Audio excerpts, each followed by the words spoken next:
غم و غصہ اور جو غیظ و غضب عوام کا ہم نے دیکھا یہ 8 فروری کو، آپ یقین کیجئے گا جس طرح لوگ بالہانہ طور پر نکلے ہیں اور جس طرح لوگوں نے اپنے یعنی اختیار کو استعمال کیا ہے، اپنے آپ کو ایک ریاست کا تصور کرتے ہوئے کہ ہمارا یہ استحقاق ہے آئین میں کہ ہم جس کو چاہیں گے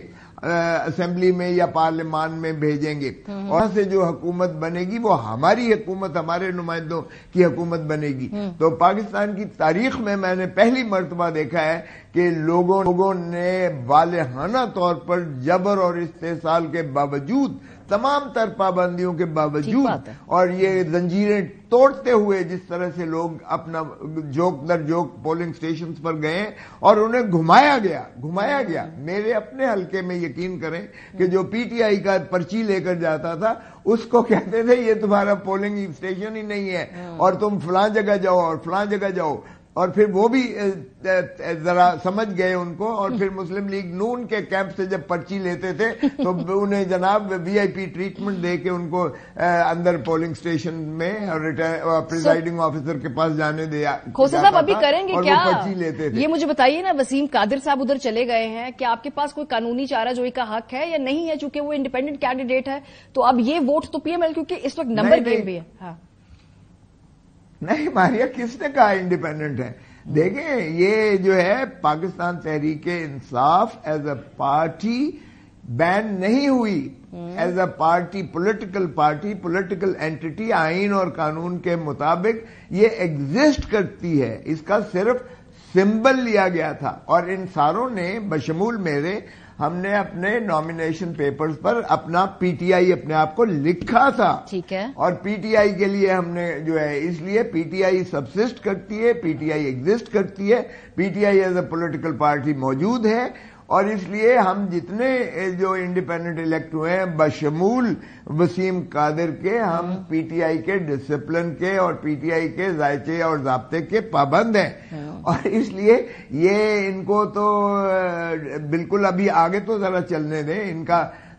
ذرا آنے تو دیں، ہم ان کے اوپر تمام قسم کے اعتراضات بھی کریں گے، پارٹی سے ان کو جو ہے ان کا اس کا بیک لیش بھی ہوگا، اور جو عوام کا بیک لیش ہوگا اس کا تو آپ تصور دیکھ لیں۔ So they are not independent in the sense کہ یہ جو چاہیں، یہ جو آپ کا نمبر ہے انہوں نے عمران خان کا ووٹ لیا ہے۔ ہاں، ابھی جو میرے پاس نمبر ہے آپ کا 95 ہے، رائٹ؟ ابھی کچھ نشستوں کے اوپر آپ نے چیلنج کیا ہوا ہے، کچھ پہ سٹے ہے، کچھ کے ریزلٹس اناؤنس نہیں ہوئے، سو مور اور لیس ابھی یہ نمبر جو ہے یہ ایسا نہیں رہے گا، اس میں رد و بدل ہوگا، لیکن جو گورنمنٹ بنانی ہے اس کے اوپر بڑی کلیئر پوزیشن ہے پی ٹی آئی کی کہ ہم کسی کے ساتھ بیٹھیں گے نہیں، اور آپ کے پاس ابھی ایز آف رائٹ ناؤ وہ نمبر نہیں ہے جس سے آپ اکیلے حکومت بنا سکیں، تو پھر اگر آپ حکومت بنانا چاہیں گے تو اس کا طریقہ کار کیا ہوگا؟ دیکھیں ایک بات تو یہ ہے کہ ہمارے پاس 129 ہے، 95 نہیں ہے، آپ جو مرضی گنتی آپ کا میڈیا یا آفیشل جو بھی نمبر دکھاتے رہیں، ہمارے 50 لوگ ایسے ہیں جو بالکل فارم 45 ہمارے پاس موجود ہیں جس میں واضح برتری ہماری حاصل ہے، اور یہ نہیں ہے کہ چند 100 اور چند ہزار ہے، ہزاروں کی تعداد سے ہماری جو ہے عددی برتری موجود ہے، اور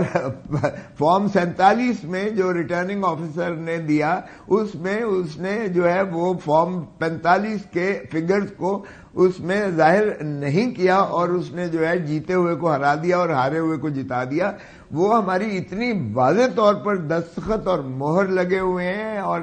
سبھی کے پریزائڈنگ آفیسرز کے اور پولنگ آفیسرز کے موجود ہیں، سو اس لیے ہمیں یقین ہے، کبھی امید ہے کہ وہ 50 بھی ہمیں انشاءاللہ مل جائیں گے۔ اور اس کے بعد اگر آپ دیکھیں کہ 230 جو مخصوص نشستیں ہیں جس میں خواتین اور جس میں ہماری اقلیتی بھائی ہوں گے یا بہنیں ہوں گی، وہ بھی ہمیں حصہ جو ہے سب سے زیادہ ملے گا، تو ہم 170 کے لگ بھگ جو ہے ہم پہنچ جائیں گے۔ تو 170 اور 172 کے برابر پہنچنے سے ہم حکومت بنا سکیں گے انشاءاللہ بغیر بیساکھی کے۔ لیکن ماریا اگر ہمارا کوئی ایسا ہوا تو ہم اپوزیشن میں بیٹھنا پسند کریں گے، بجائے اس کے کہ ہم کولیشنز میں کسی اور کی محتاج بن کے ہم نے دیکھ لیا ہے کہ وہ کس طریقے سے پھر ان کو جو ہے اکھاڑ پچھاڑ کی جاتی ہے اور کس طرح سے